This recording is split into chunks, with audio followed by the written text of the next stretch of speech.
Hello? Are you out there? Color pals?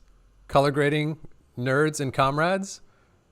The way that YouTube triggers the live and lets me know that we're now streaming seems to have changed a little bit. So I feel like I'm on my heels. I feel like you guys have caught me while I'm still brushing my teeth or something. Hi, everybody. Happy damn Friday to you guys. How's everyone doing? I want to start getting better about seeing who's actually in the chat and who's here instead of letting Rafa and Gadali have all the fun. Gadali, my good buddy, is here with me today to help me keep an eye on that chat and get as many questions answered as we can. But I'm going to try to keep an eye on who's out there as well, because I always love to see you guys and see who turns up. And I end up checking it out more on the replay later, but it's fun to do live. I hope you guys are doing awesome. I'm having a really good week. I'm taking as close to a vacation as I take these days. My family are in town. We're hanging out. We're having a great time. They're getting to know my newborn daughter, who many of you guys know we had back in January. And I'm playing some golf, hanging out with my brother, hanging out with my dad, my sister, my mom, all good stuff. So I'm having kind of a different week and sort of excited to just put a little bit of an hour's worth of time back into my color grading world, because I haven't gotten much opportunity to do that this week. So we're going to have a really good conversation today. We are going to be talking about the video that came out earlier this week, where we were sort of analyzing these claims that the Batman is really, really visually dark, and the sort of accompanying or accompanying implication that that's too dark and it's problematic. So we're going to talk about the conclusions that we reached in that video and some of the better comments that I saw come in. I was really excited to see the level of engagement that came in from that video. And a lot of you guys, I thought, offered up a bunch of really, really constructive and insightful ideas and questions and contributions to that conversation, which just hits my happy place every time. As you guys know, I'm all about finding objective answers and digging deep and like looking more into the nuance of things, which was really kind of the fundamental theme of this week's video, where it's like, hey, broad conclusions like it's too dark, those aren't really very useful to us as scientists or as artists. Whether you're on one side of the coin or, in my case, both, we really need to think in greater depth and with more nuance if we want to achieve any kind of good results in our practice, or offer meaningful criticism of other people's work, or learn anything from other people's work. So we're gonna have a good chat today. Before we dive into everyone's questions, just a couple of announcements. We're going to be briefer on those this week. If you haven't gotten a chance to check out the new V2 of my Kodak 2383 print film emulation LUT that is built for DaVinci Wide Gamut and for ACES, go check that out. I've heard nothing but good stuff. I don't think I've heard any criticism so far of V2 versus V1. I think everyone is finding, as I have, that it's just a much better model of something that started off pretty darn great. So if you've only gotten to play with V1 and you haven't downloaded, if you downloaded your free LUT less recently than, say, the last 2 weeks, go download the new one and check it out. Let me know how you like it compared to the last. I'm really excited about it. Really excited to be able to offer it to you guys as what I feel is as meaningful of a print film emulation as anything that's out there for free, because it kind of drives me crazy that we end up, having to seek out subpar solutions or pay lots of money for solutions that may or may not be any better. I really like having at least one print film emulation transform out there that's freely available, that we can trust, and has some good color science behind it. So go check that out if you haven't. We have coming up in June, as you guys have heard me talk a good bit about, my comprehensive color grading course that we are going to be opening up for registration on May 30th. There are only going to be 100 slots available, so if you haven't already, make sure you get on the wait list for that course, and you'll be the very first to know when registration goes live. There will be a URL in the description for today's show if you haven't gotten a chance to get on that wait list. And I also wanted to touch on a question that we've had come in a lot in the last couple of weeks, which are, hey, can you tell me a little bit more? You've told me in grade school in broad strokes what you're going to be covering, and you kind of teased what you're going to be discussing, but can you tell me more? What does the syllabus look like day by day? What are the actual costs? What are the different tiers of pricing options that are going to be available to me? And I promise you that we're not being coy or just teasing you with those things. We are still finalizing all of those details, because my goal for this course is to take 4 days and absolutely max out the time that we spend, so that wherever you are in your color grading practice, whether you're a new colorist trying to build the right foundation, or you're a more experienced colorist and you just feel like there are some better fundamentals that you can put in place and see an improvement in your craft and your business as a result, whoever you are, I want to max out out the value in those 4 days. I want to give you as much as I can, and I want it to be just a really, really great, super valuable experience. So we are refining and tuning and tweaking exactly what that looks like right now, and that's going to be, you know, I would say sit tight for when registration opens, and there will be a very comprehensive explanation of all of those things, and you'll be able to make a really informed decision, and I think an easy decision to invest in yourself and invest in your craft and really see yourself level up. So I'm hearing your questions. I'm seeing those coming in. I'm not just blowing you off. We are just finalizing those details yet, and I don't want to give you wrong information. So that's kind of the story there with all those questions.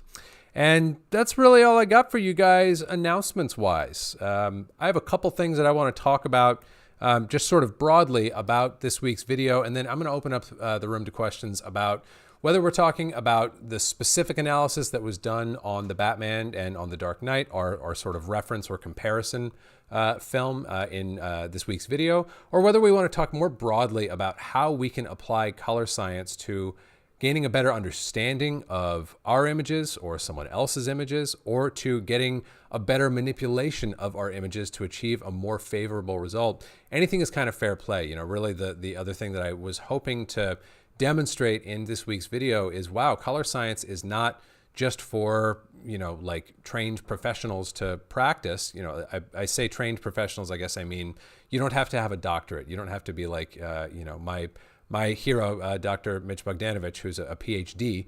You don't have to have that level of academic accomplishment in order to practice color science and see a real benefit in your work for it. So that's one thing I wanted to kind of highlight in this week's video, and we can explore all the different avenues, all the different ways that color science can really benefit us as artists and as craftspeople, and how it's not just this scary and abstract and useless other thing that only engineers need to be worried about. It's actually a living, breathing, incredibly exciting way of understanding the way that images travel from a sensor to a screen, which really, as you guys know, in my opinion, should be our domain as colorists. If we narrow ourselves to like, well, I'm just the guy or the gal who turns the knobs at this point in the journey, we're leaving all kinds of money on the table in terms of really defining that entire journey from light hitting a sensor to light hitting a screen. So as far as I'm concerned, on a broader sort of scale than specifically what we were talking about in today's video, or this week's video rather, any of that stuff is fair play today. How can, you know, better living through color science? We can call it that. That's sort of our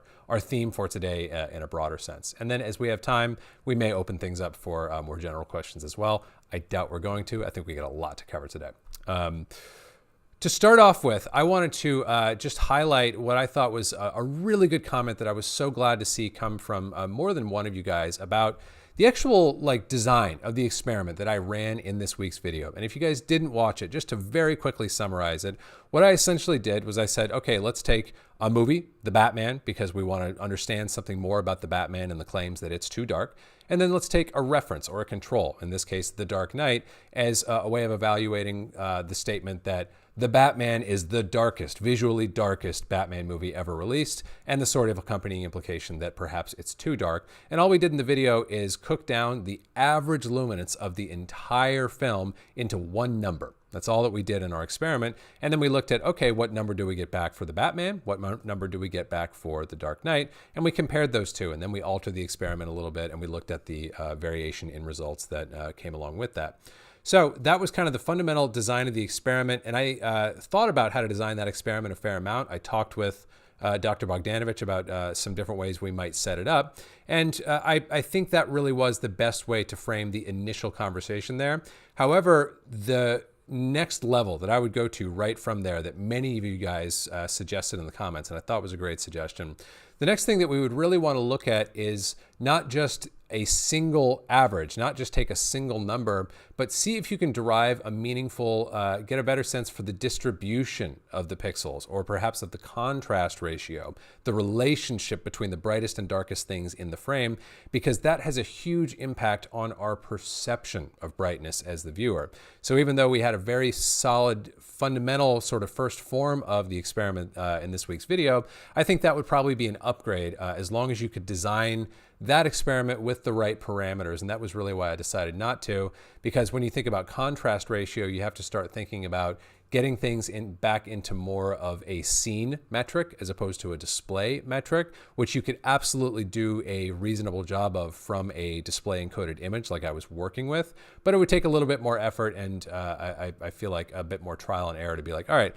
I really feel like the way I'm designing this experiment, which is set up to test not just a single average luminance point, but a distribution or a contrast ratio, I think that would take a little bit more doing for me to feel good about saying, hey, this is as reasonable as any approach that I might take. So I thought that was one really good comment that just stuck out to me because it came in a few times, and I thought a really good piece of sort of creative reasoning that I saw from several of you guys. So if you were among those who thought or commented along those lines, good on you, really well reasoned. I think that was that would be a great next step for this experiment. And I've got some other ideas and some comments and themes that came in the conversation after the video went up this week that we can talk about, but curious to hear, Gadali, if we have any questions coming in yet.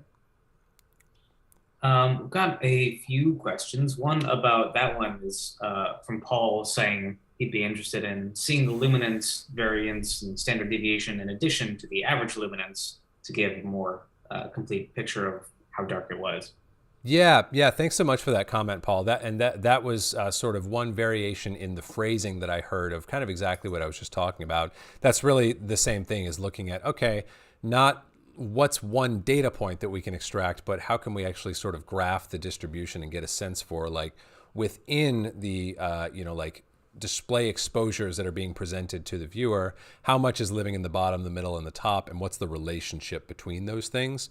I totally agree that would be a meaningful exercise, and I've actually been thinking, like I told you guys at the beginning of our session today, I've been away from the suite and away from my actual normal day-to-day of grading, so I've had time to daydream while I'm doing other things, and I've already been thinking a ton about, like, gosh, what would be the ideal way to design that experiment? And for me, part of it, I think, would come back to, like, all right, what's a reasonable way with a Rec 709, Gamma 24, 100 nit peak luminance image, what would be a reasonable way of sort of like deriving scene values from those display values, so that you could look at, in a photographic sense, like, hey, what's the actual, like, the contrast ratio, the way that cinematographers, at least like the cinematographers who taught me when I was in film school, would talk about, like, hey, if you're a, whatever, a an f8 on your key side and you're a 2.8 on your fill side, you've got a contrast ratio of whatever that is, a 4:1.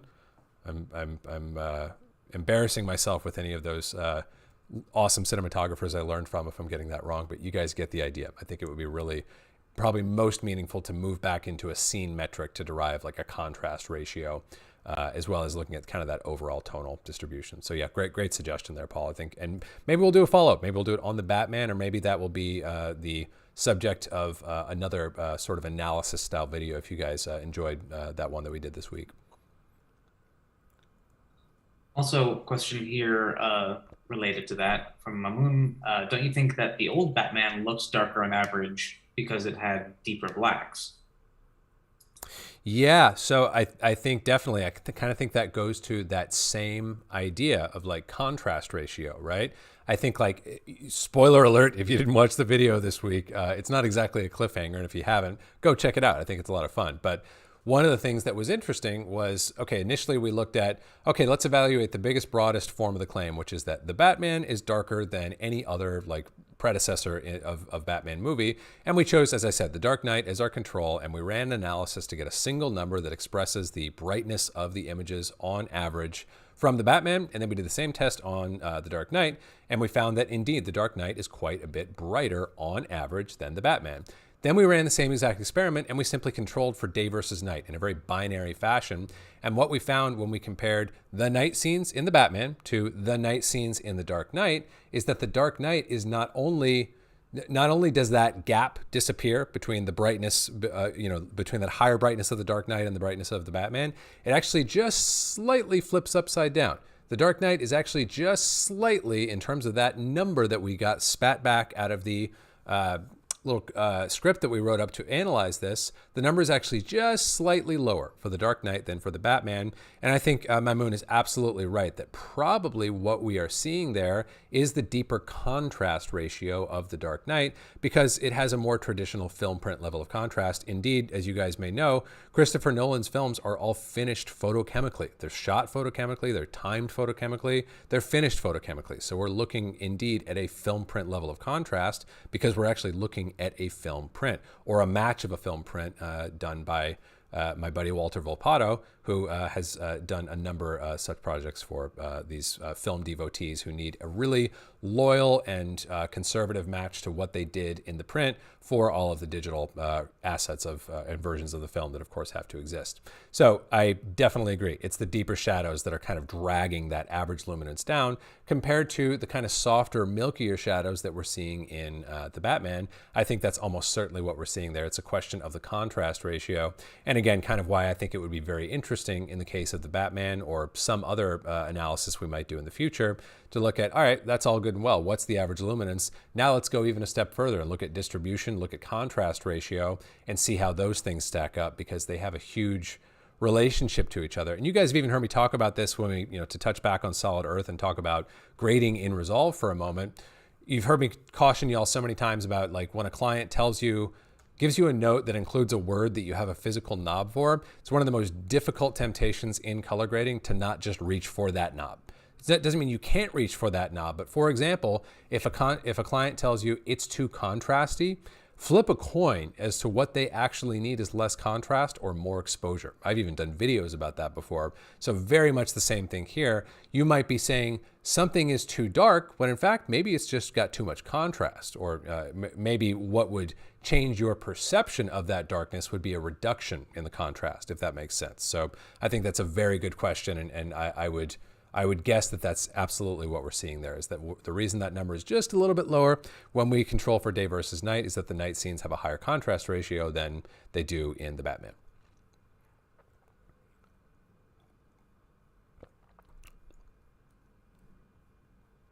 Jim is also commenting that the fact scenes are at night changes the ratios and the choice of how and why a person is lit, keeping eyeballs on the subject, and how much darker the rest of the frame is the art of cinematography, I think. It absolutely is. Yeah. How night changes things. Yeah, no, that's absolutely well put by Jim. And I think that's something else that is so important for us as artists if we want to learn something from our peers and, from really our leaders within this industry. If we look at Greg Fraser, there are not many cinematographers functioning at Greg's level right now out there. And if we want to learn something from him as a cinematographer, we can't learn anything by saying, oh, does he expose bright or dark images? Well, he exposes images that are consistent with the vision that he arrives at with his director and with the other creative stakeholders in that film. And part of that vision includes, is it set at day? Is it set during the nighttime? Because there's an inherent difference in contrast ratio between those things. And how do you envision that contrast ratio? I remember learning from another great cinematographer, Larry Fong, ASC, who was talking about, this was the night exteriors and maybe night interiors on a movie called Super 8, directed by J.J. Abrams. And he talked about the necessity of creating what he called movie dark, which is to say that you got to fill in your shadows a little bit more. You've got to build up a little bit more stop than I would need to if I was actually off having the adventures that those kids in that movie have in real life with my friends when I was a kid. I wouldn't have needed as much light in those circumstances as you need to expose an image that communicates to a viewer. So as Jim says, all of that is the art of cinematography, and the fact that one film does it different than another film doesn't mean that one of them is bad or one of them is wrong. It can mean that maybe the cinematographer or the filmmaking team got it wrong, or they misaimed, or they, really missed the mark on there. Or it could just mean they had a very, very different creative intent than the film that we are comparing to.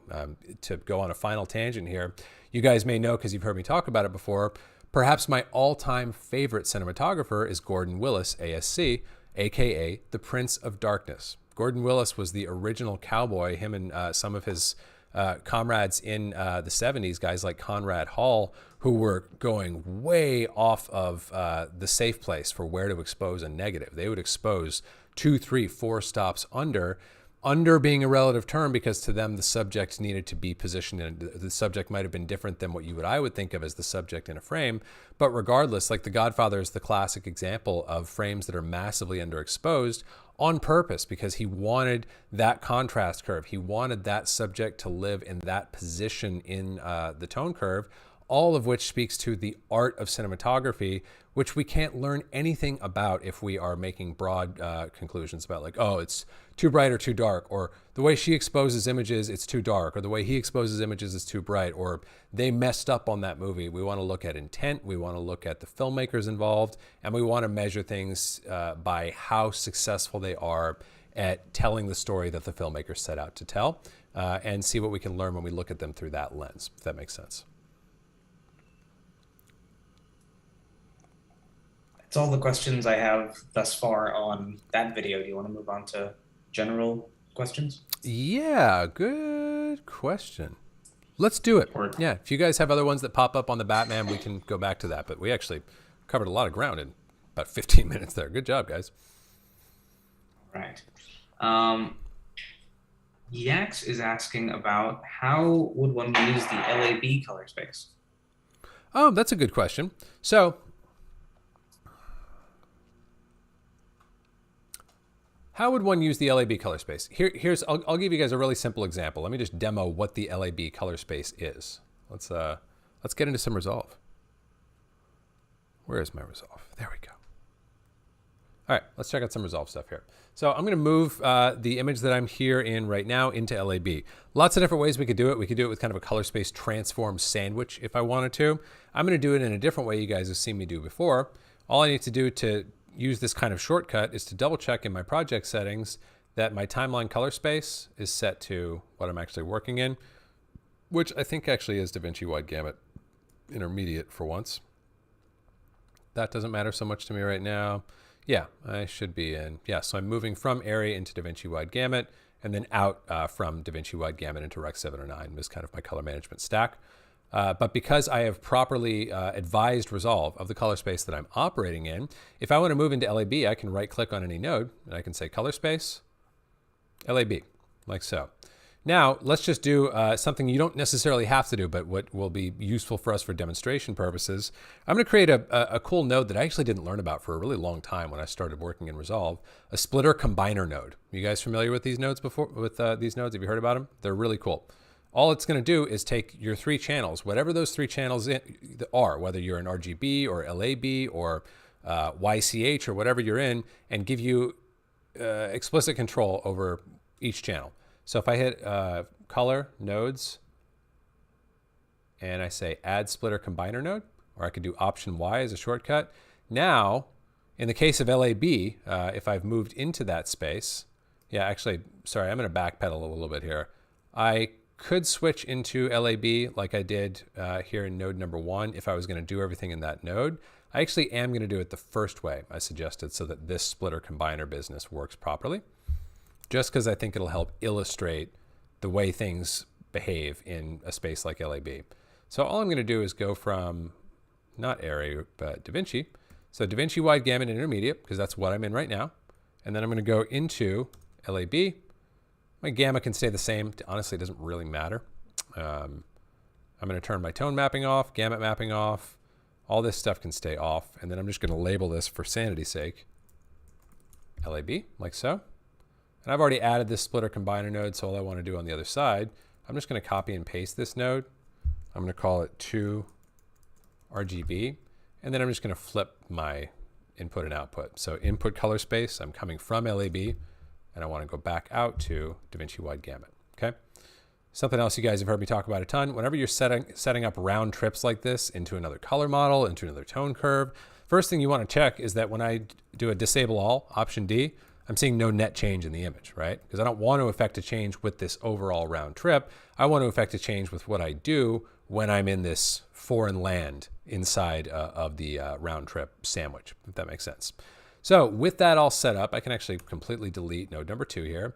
And now inside of my splitter combiner, because I'm in LAB as opposed to RGB, I have L, A, and B. What does that mean exactly? L is pretty easy to understand. L is actually a luminance channel. So it's the exact type of luminance channel that I was calculating in this week's video, where we say, okay, to get a luminance channel, which is just one channel as opposed to 3 that we have with red, green, and blue, what we do is we're going to take our red channel and we're going to multiply it by a certain number. We've got our green channel, we're going to multiply that by a certain number. We've got our blue channel, we're going to multiply that by a certain number. And then we are going to add all 3 of those together. And the trick is that those coefficients that I just mentioned, those certain numbers, those add up to 1. So I've got now a single channel with a maximum of 1 in terms of what its value can be, assuming that I was in a 0 to 1 range to begin with. And that's how I derive a luminance channel. And there's all kinds of reasons why we need to and want to derive a luminance channel when we are operating in the realm of technical or creative color science. And there are actually a number of different ways to derive a luminance channel. There's not just one formula. I just mentioned one template of a formula, but those coefficients can actually change. And you can actually derive luminance with other formulas as well and make a meaningful case for why you might want to do that. But point being, we've done something that is very useful that we often want to do in color grading, which is to derive a luminance channel. And just to keep things simple, because this stuff can get quite complex quite fast, if nothing else, one thing that I might use the LAB color model for is to explicitly manipulate my luminance of my image without affecting my colors. So check this out. Let's try adding some contrast. Let's say 1.25 contrast. I'm only applying contrast to my luminance channel, if that makes sense. I'm going to grab a still of this. I'm now going to reset that adjustment for now, and I'm going to do the exact same contrast adjustment in a more traditional RGB application. Let's wipe between the two.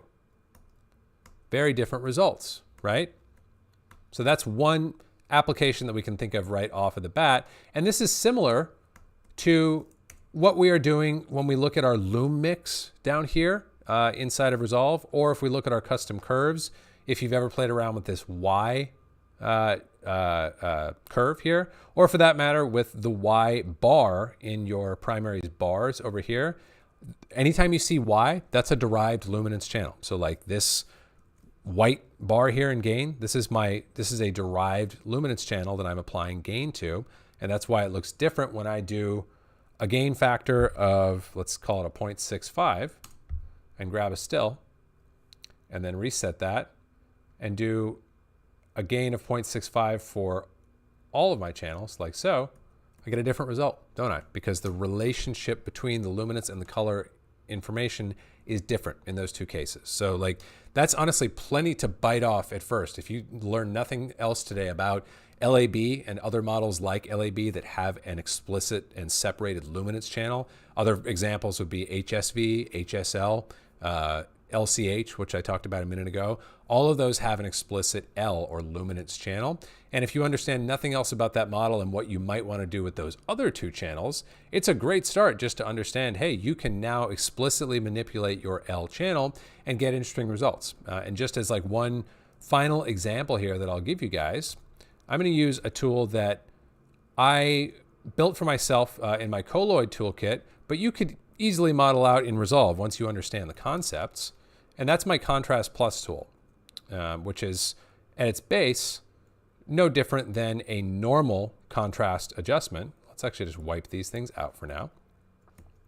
So at the base, it's no different than a normal contrast adjustment, but you guys might notice if you've ever needed to extract or decrease contrast in an image, there's often something that happens along with that where you're like, man, it's like you can see on your vector scope, look at what's happening here. Before, after. I'm actually losing mass in my vector scope, right? I'm losing saturation. And oftentimes that's exactly the opposite of what we want. We want to preserve or perhaps even increase our saturation as we decrease contrast. There's often an inverse relationship between wanting to add to one and simultaneously wanting to pull from the other. So if we add contrast, often we're going to want to remove some saturation and vice versa. But by default, that's not how contrast pivot works. So far, I'm doing nothing that I couldn't get exactly with my contrast and pivot here in Resolve. what I like in this tool that I designed here is this preserve color slider. But if I move all the way to the right, now if you look at my vector scope, things aren't moving nearly as much. I'm kind of keeping the saturations of the image constant, even as I pull contrast out of the image. And what's going on under the hood here, the reason I demonstrate this right now, is the way that works is under the hood, I'm either applying my contrast and pivot to my RGB. That's what it is if this slider is all the way to the left. Or I'm applying it to a derived luminance channel, which is what I get when I'm all the way to the right. Or even more fun, I can mix between those. So now at 0.5, 50% of I'm applying this contrast to my luminance channel, and then applying this contrast to all three of my channels, and then I'm combining those two in equal measure. That's what that 0.5 means. So that's a really good start for the LAB model. And basically, I want to keep the question reasonably contained, or the answer reasonably contained. So all I'll say in conclusion with LAB is, as you can imagine, those remaining two channels are designed to be color only. So they have nothing to do with luminance in a way that, like in RGB, okay, well, what part of my red channel is luminance and what part of my red channel is color? That's not an explicitly defined thing. We have to apply a formula, move into a different model in order to separate out luminance from color. In RGB, they're just one thing. If I want to get pure white, I just do 1, 1, 1, one red, one green, one blue. So if I want those things to separate out, I need to move into a different model to do that. So as you can imagine, since in LAB, our L channel is all of the luminance of the image cooked into a single channel, all that's left are A and B, which are essentially difference channels. You can think of them almost as a way of moving through the compass of your vector scope, where the A is going to move you up and down, and the B is going to move you left and right, roughly speaking, which can be beneficial as well. But that's kind of a very brief intro to the LAB color model, which can be useful along with many other color models that we're going to be talking about actually a ton in my Creative Color Science 2 masterclass taking place next weekend. Which reminds me, one other announcement that I forgot to make at the beginning of class. I'll make a community post about this as well. We won't be doing grade school next week because I will be off with those of you guys who want to join for the Creative Color Science 2 masterclass. And we're going to be diving deep on film emulation and high-end look development and all the fun that we can have in Fusion with just a little bit of information and know-how. So I hope to see you guys there. But that's one of the things that we're going to be talking about in there is models such as LAB and what the hell they're good for, how we can put them to practical use in our grading or look dev practice. All right. Let's see. Paul is asking about how to properly use the YouTube and Frame.io transform. He says he read the instructions, but the results don't seem to match what he expected. Oh, interesting.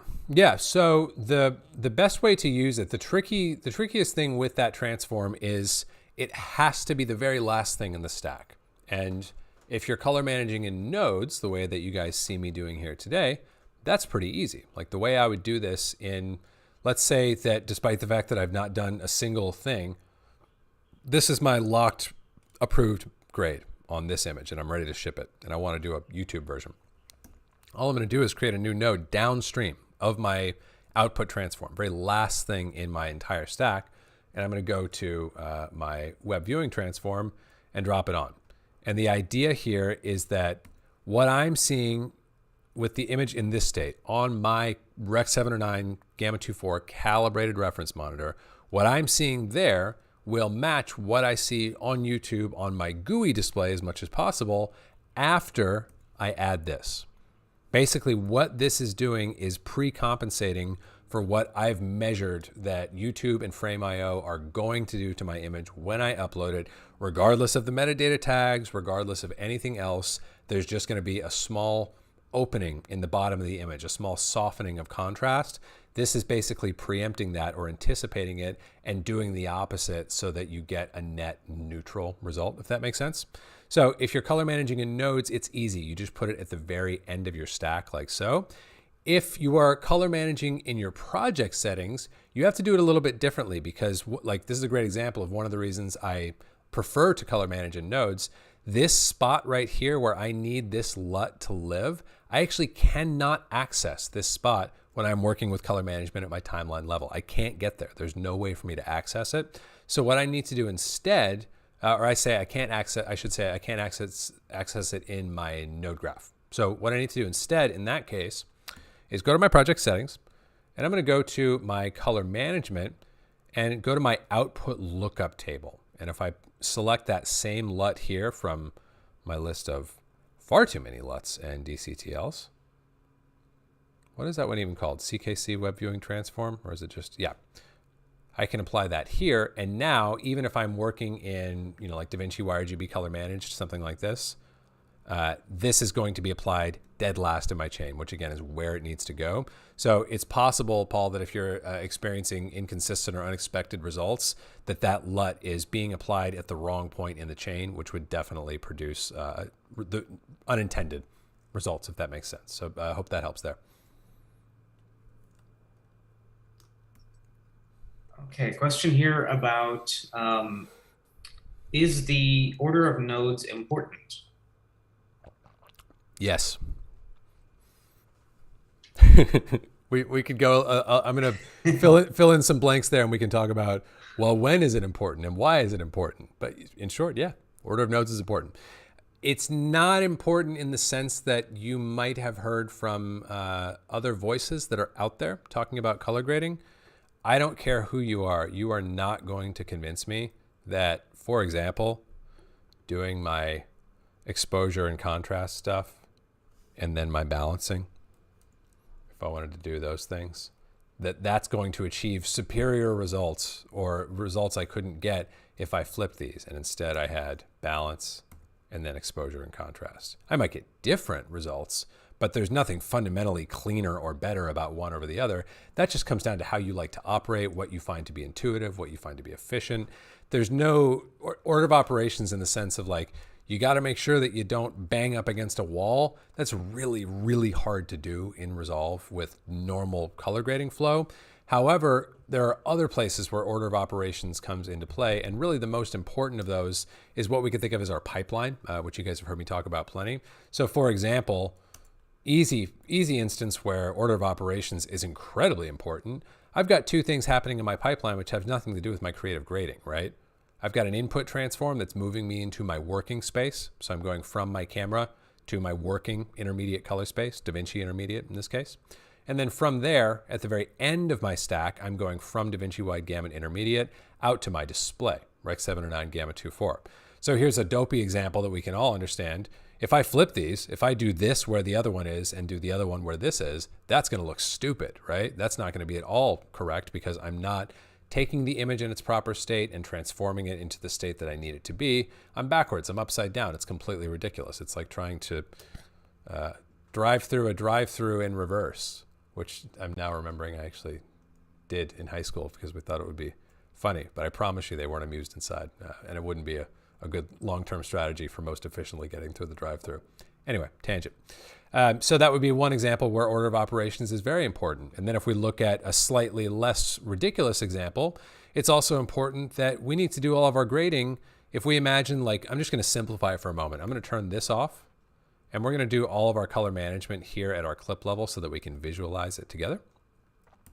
So here's my in, here's my out. I can even label this out if I want to make things even easier to understand. The next place where order of operations matters, where should all of my grading take place? In this pipeline that I've got, this very simple sort of sandwich that I've built. Someone call out for me. I'm going to let the YouTube live slight delay that we have, I'm going to let that ride. And I just want to see who's been paying attention. Where should all of my grading take place?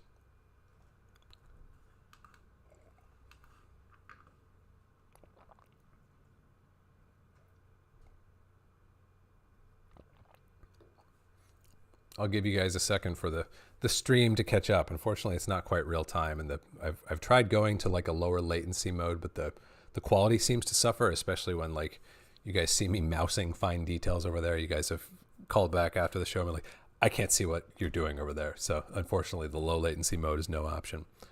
So someone call out for me. Where should the in and out go? Yeah, usually I like to let a few trickle in before I confirm or question an answer, but I like Lindsay's phrasing so much that I'm going to go right with that. Twixt in and out. Exactly right. Everything needs to happen in here. That's the whole point of having a working color space, right?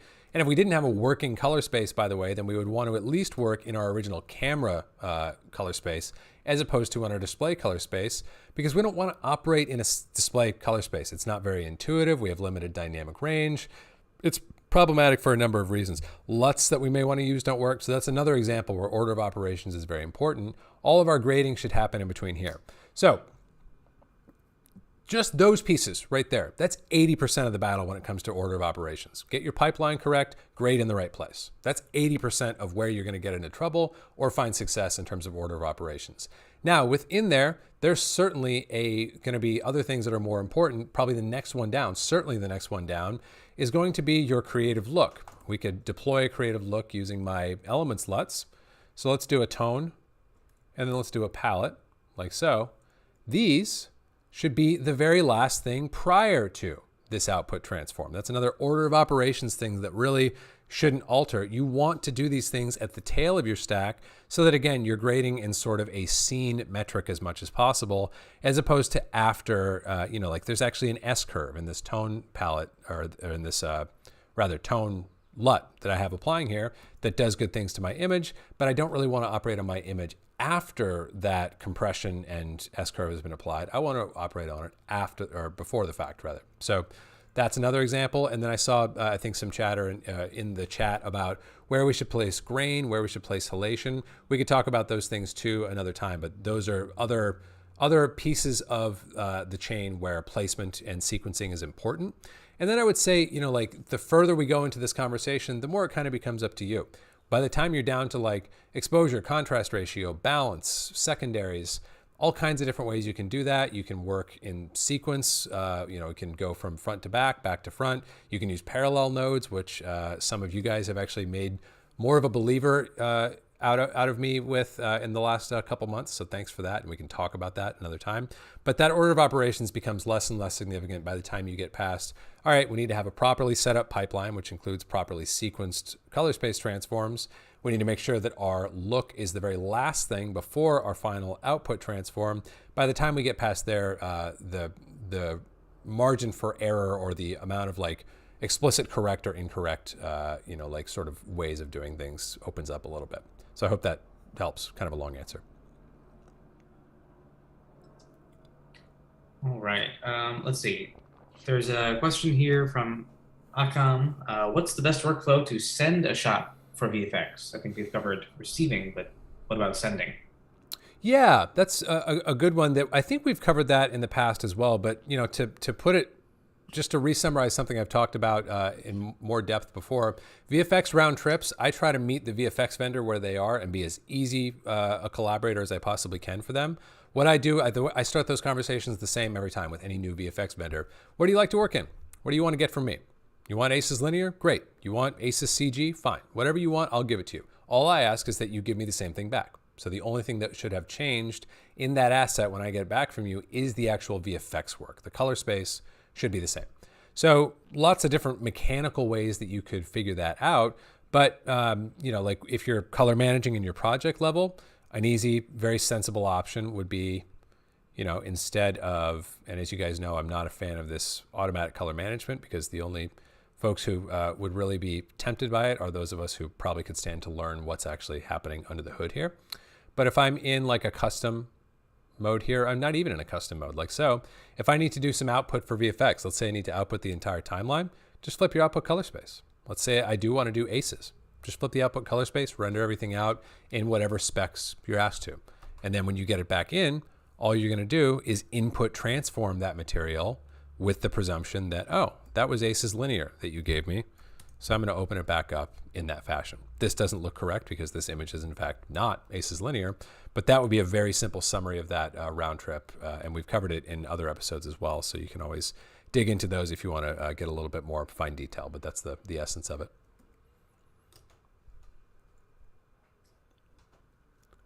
Right. Danny says many colorists don't use gamma wheel while grading scene referred to maintain ratios, as it is a power function. Won't zone-based HDR wheels also affect this? Yes, they will. And that's a good question. And in fact, I'll refer to something that I talked about in a prior episode of Grade School, which is my interview with Eric White on the Masters of Color podcast, who's David Fincher's current colorist for a couple of years now. He graded Mank and a number of other really, really great looking shows and films. And Eric is a huge believer in the gamma wheel, as are some other notable colorists. So there's, I think, a certain point where like, hey, whatever works is not wrong.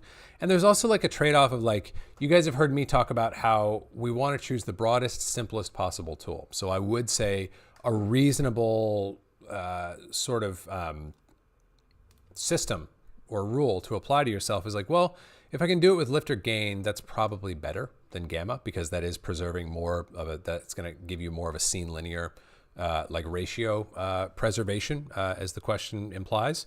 But there's nothing wrong with using gamma. And to go to the question about the HDR wheels, yes, that's another tool with a decidedly nonlinear behavior.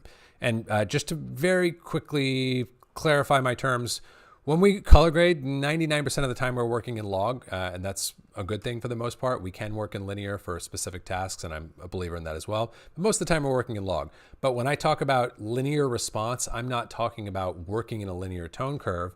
I'm talking about the fact that if I look at the actual behavior of, for example, a lift operation, if I turn off all this junk downstream and I'm just looking at a grayscale ramp, and I look on my waveform at the linear diagonal line that I'm getting here, lift is a linear operation. Gain is a linear operation. That's all I'm talking about there. And as is correctly stated in the question, gamma is a power function. Gamma is not linear. Gamma changes relationships between shadows and highlights in a different way. All the more so when we look at our HDR zones. If we manipulate our shadows or our light portion of our image like so, you can see that very nonlinear behavior. It's not that that's bad. If you look at like, let's turn this tone LUT that we were using before back on. That's all kinds of curvy. I love curves. I love drawing smooth, bendy shapes, and I think there's a huge place for them as opposed to working in straight lines. But we want to be aware of when we're using one versus the other and when we ought to. So my general take that you could apply to this question would be that we want to work more in curves. At the more macro we're at, we want to work more in curves, and the more micro, the more shot level, the more we want to start working in straight lines. That's my kind of rule of thumb. Because if you look at, let's turn this off and look at just what our color management stack is doing. How are we getting from DaVinci Wide Gamut and Intermediate to Rec 709 Gamma 2.4? That's a big bendy curve, right? And there's no way in the world you're going to get a reasonable, pleasing looking image reproduced from a big wide gamut, wide dynamic range image. You're never going to get that out to a smaller dynamic range, lower color gamut without using some curves. You got to use curves in that case. But with those pieces in place, with that pipeline in place, by the time you're grading at the individual shot level, we should go back to a preference or a default position of working with like simple linear operations if we can, simply because they're simpler. Right? Simplest, broadest tool possible, as I talk about in my book, The Colorist 10 Commandments. So that would be the preference there. No reason that you can't use the HDR tool or your gamma wheel if you like to. And I mentioned a couple of, at least one very, very skilled colorist who loves to use that. But I would say that your first preference should go to using simple linear manipulations like lift and gain and offset. Hope that helps. Simone is asking, what if a film print emulation LUT, like resolves film looks, has lifted blacks baked in, and I want to bring them down? Is it okay to achieve a zero black level after the LUT? Okay, yes. Ideal, I would say maybe not. I personally, when I'm talking about and thinking about look dev, this is actually something else that's good to briefly discuss in anticipation of next weekend's Creative Color Science 2 masterclass.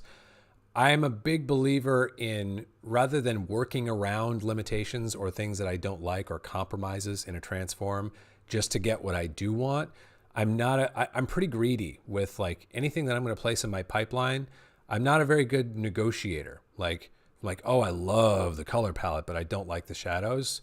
For me, it becomes pretty binary. Like, okay, let me take what I love about that and I'm going to rebuild it. using the techniques we're going to talk about in next weekend's course. I'm not a big fan of saying, well, I like this, but I don't love that, so I'm going to see if I can't kind of hammer it into shape after or before the LUT. So I would say you can do that, but I would also say it's far from ideal. The ideal, which is something that we will, again, talk about next weekend, would be, like let's look back at, let me just do the same exercise once more. Grayscale ramp, and look at just my tone LUT that I have here. This is my spring tone LUT. You can see the floor is actually a bit above zero here. Maybe not as dramatically as you might see in the average film print LUT, but it's not hitting pure black anymore, right? It was here, it's not there. If I wanted to do something about that, the ideal would be to actually import this LUT and all of the, and the control points that represent the curve, and actually edit those control points and get, okay, I want the exact same LUT, but instead of dying at 2 or 3% black, actually reaches smoothly all the way down to the floor. That's the ideal that we should all be striving toward. In the short run, there's all kinds of compromises and deals that you may need to make in order to get an acceptable result. And you can absolutely get an acceptable result by doing it that way. But I think there's a difference between acceptable and ideal.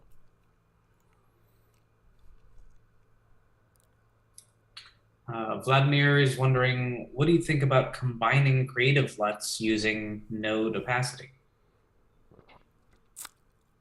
I think that because you're talking strictly in the realm of the creative, and because we made an important distinction there of a creative LUT, which for those of you, those of us who are not familiar with that terminology, at least as I use it whenever I talk about LUTs, a creative LUT would be a LUT like these CKC elements LUTs that we've been playing around with today, pure creative LUTs. So I'm in DaVinci Wide Gamut Intermediate here before node number 2, and I'm in DaVinci Wide Gamut Intermediate here after node 2 and 3 are applied.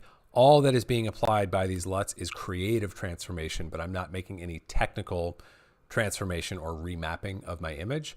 So in that realm, I would say you've got pretty broad latitude to kind of do whatever you want. Like here would be a simple example. Let's say I like this tone LUT. I like spring here, but for my palette, I like a little bit of what I'm seeing here in rain, but maybe I also like the snow look.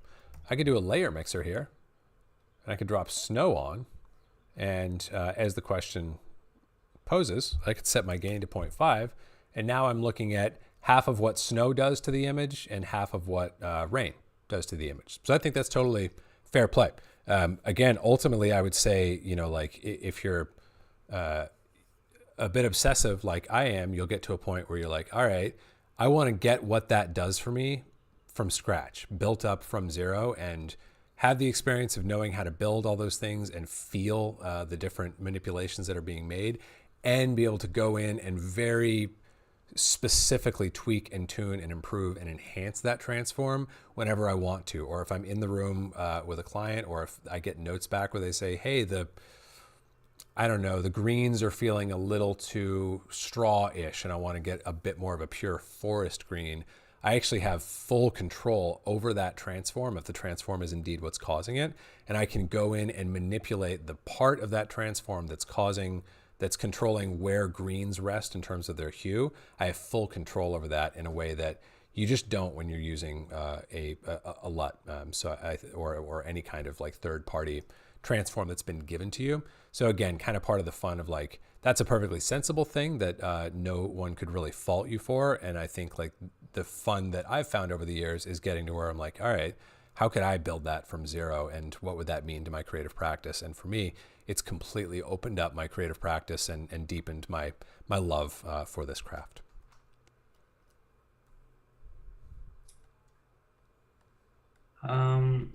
Legit Studios is asking, is fixing white balance using chromatic adaptation node before any creative or exposure adjustments a good practice?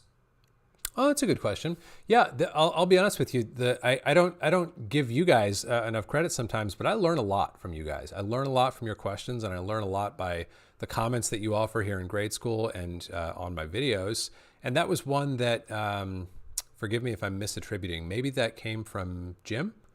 Maybe it came from another one of y'all, but you were talking about how there's a potential merit to balancing before exposure, which I don't typically do. I typically expose and then balance simply because of the fact that like exposure and ratio matter more to the human eye than balance does. But that doesn't mean my order of operations needs to reflect that priority necessarily.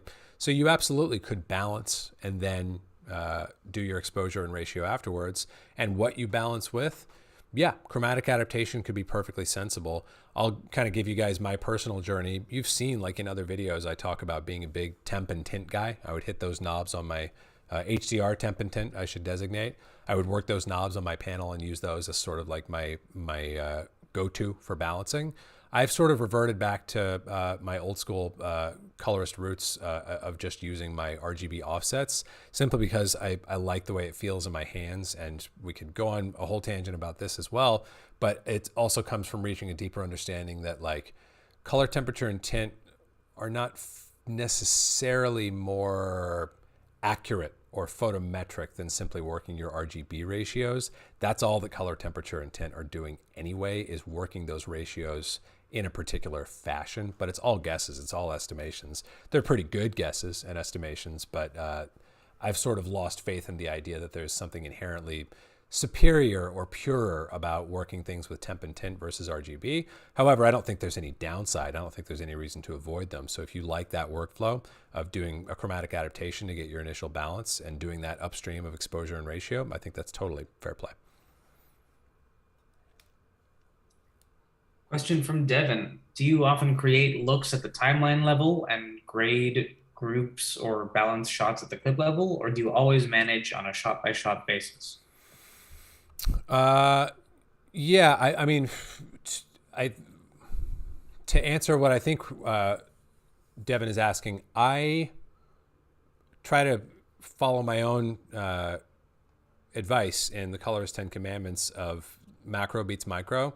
So I want to, if I have my color management, I want to deploy my color management on every single shot. And if it doesn't serve every single shot, it means I probably need to get my color management dialed in more. So other than changing my input transform, for example, I want to deploy that so that it's hitting every shot, like at the timeline level. And then for my look, yeah, to me, a look is only beneficial if it works globally. If it only works on 9 out of 10 shots or 5 out of 10 shots, it's not really a look. It's something that I should be doing at a more localized level. So for me, cooked into the definition of a look is something that serves all images to some extent.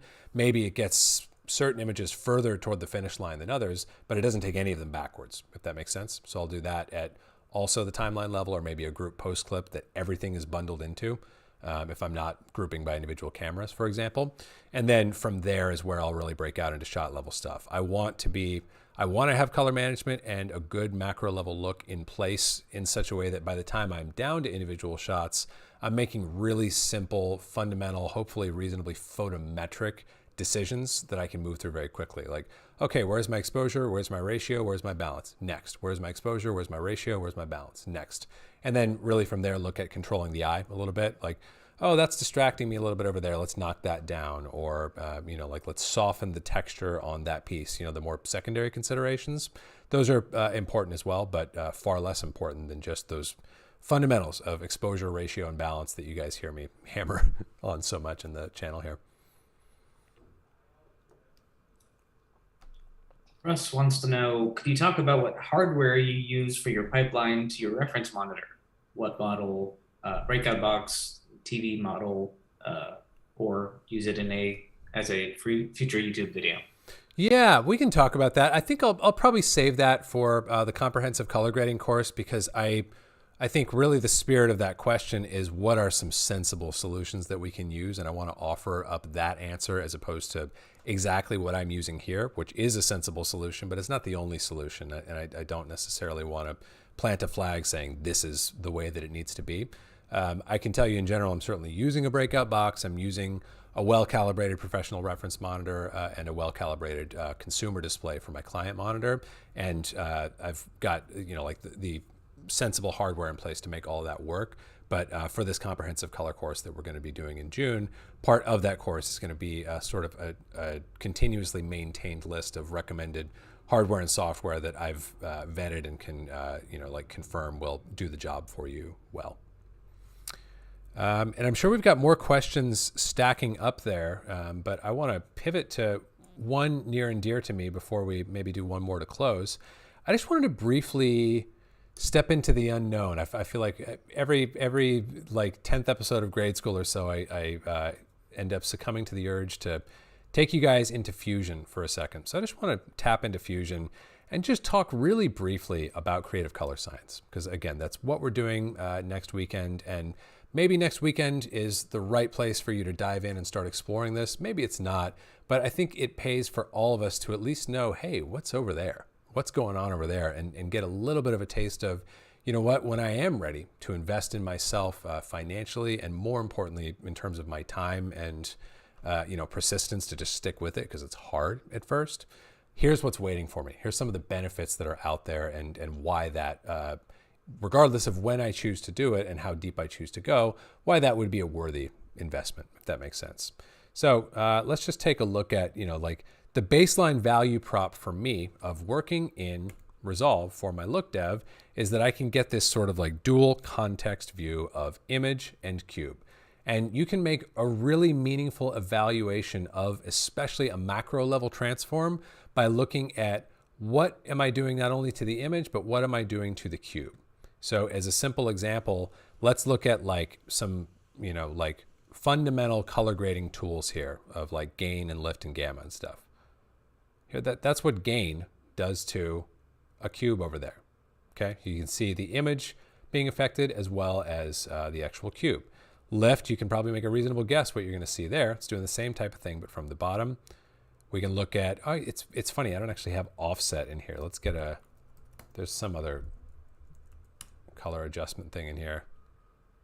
Oh, I don't have it in this one either. Oh well.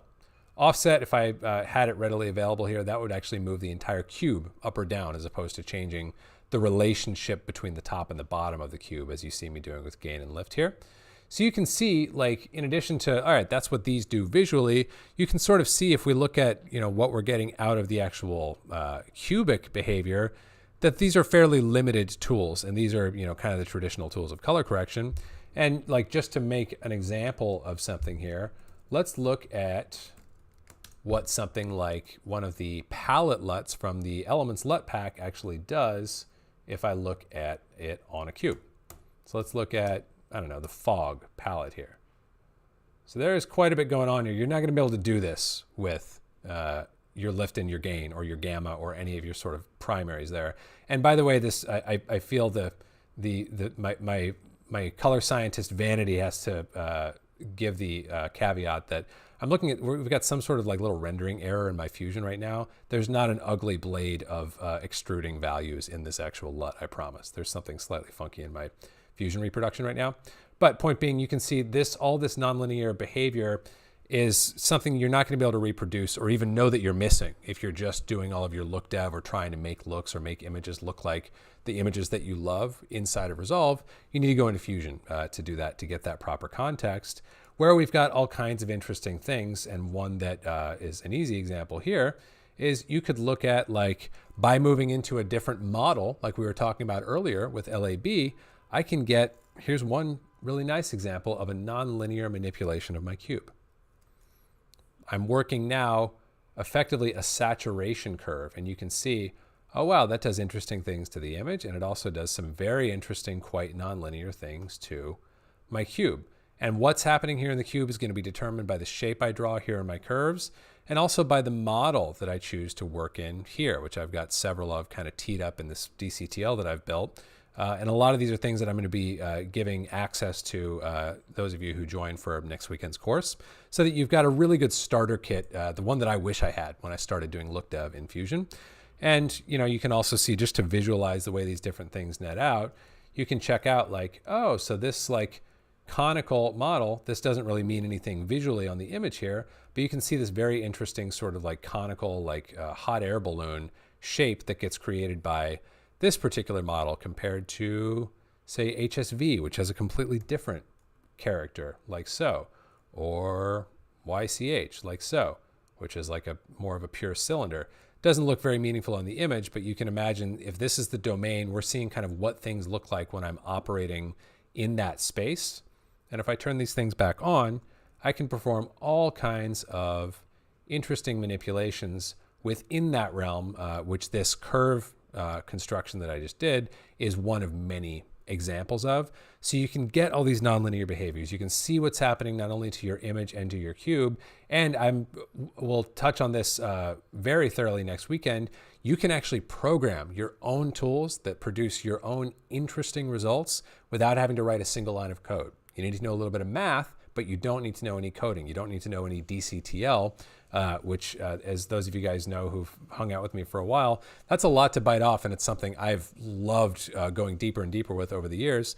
But it's a pretty big detour from just wanting to get a more robust toolkit for look dev. So that's another reason I love doing color science, creative color science inside of the Fusion page, is so we can practice it at a really high level without having to bite off, oh, great, I got to take a detour of going and learning a programming language before I can do high-end look development. You can kind of leave that off for another day and still pursue it if you like, but you don't have to start working more meaningfully with these tools. So that's just a very, very small taste of some of the stuff that we are going to be exploring in depth in next weekend's Creative Color Science course. And I know some of you guys are already registered, and for any of you who are interested, you can go check out the link in the description from today's video, and I really hope to see you there. It's going to be an awesome time. And the last thing I'll mention there is another one of my heroes in this space, creative color science practitioners. Steve Yedlin, ASC, is going to be joining us on the final day and talking about how he implements his look dev practice for movies like Knives Out and all the other really, really great looking films that he has played an unusually active role in developing capturing not only the images for, but developing the actual imaging pipeline for, and giving them their very unique character. So just a quick demo there, and hope you guys go check it out, and hope to see you next weekend. We're a little late, but we're covering so much and having so much fun. Let's do one more question before we wrap for today. All right, well, got a course question. I want to purchase some TAC Resolve courses, but the ones about color science confuse me. Which course can show node tree workflow and look development node by node? I would say both of the creative color science courses that I've taught, I can vouch for those most readily. There's a lot of good courses on there. You know, like my friend Walter Volpato has taught several master classes, which, while not specifically centered on look dev, are awesome. Walter's one of the best colorists in the business. But if you want to learn about creative color science, about high-end look development, check out certainly Creative Color Science 2 coming up this weekend. And if you want to get into a place where you really feel like you are well equipped and have a good foundation for that course, check out Creative Color Science 1.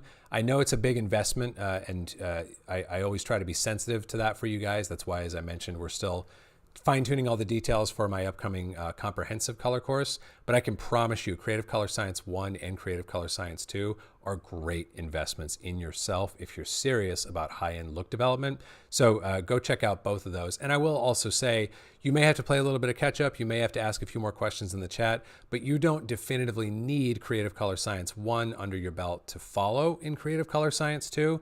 You may just need to fill in some blanks and study up a little bit in between sessions. And Creative Color Science 2, the intent is less to give you everything that I know in 3 days. I sort of tried to do that in Creative Color Science 1, and it was a failed effort, we'll put it that way. And I realized we want to focus more on like, hey, here's a tasting menu. Here's all the different options that are available to you in the realm of creative color science. And really my goal for this course, whether you took Creative Color Science 1 or not, is I want to add to your understanding of what's out there and what might be interesting, and then give you a roadmap for actually turning all of those interesting, shiny goodies that are out there into a practical workflow for yourself that feels intuitive, that feels personal, that feels simple. That takes some work to get to, and I want to give you the roadmap not only for chasing shiny things, which I'm all too guilty of doing when it comes to creative color science, but actually saying, okay, if I can build a toolkit that's sort of composed of this, that, and this, and bring it into here and work it in that way, that's going to produce really, really excellent results for me, and it's within my grasp, it's within my reach, and I can understand it. That's just as important as chasing shiny things, which, as I said, I tend to emphasize a bit too much for myself. But really the goal with all this stuff is we want to bring it back to solid earth and use it to grade better images. And that's really, again, entire theme, I think, for our conversation today is that, color science is not some other, it's not, the dark side of color grading. It actually is color grading. All color grading is image science. And the better we understand it, the more curiosity and, self-investment that we bring into that aspect of color grading, the greater rewards that we find and the better we're able to practice our craft. So I hope that's a theme that we can all take away, regardless of whether we're taking this course or that course, or whether we agree with Cullen's conclusions about whether the Batman is too dark or not. That's a top level conclusion that hopefully we can all agree with, that color science and color grading, there's no division in between them. And the more we understand the image science side of things, the better we are at practicing our craft. And as usual, time has flown by. I absolutely love spending these Friday mornings with you guys. Thanks so much for turning up and for your awesome questions. Like I said, no grade school next week, but we will be back week after next, and probably covering whatever video hopefully was released earlier that week, and we will take it from there. In the meanwhile, I hope you guys have an awesome weekend, an awesome week following that, and I look forward to seeing you guys all back in grade school, if not in creative color science too. Have a great weekend, everybody. Take care.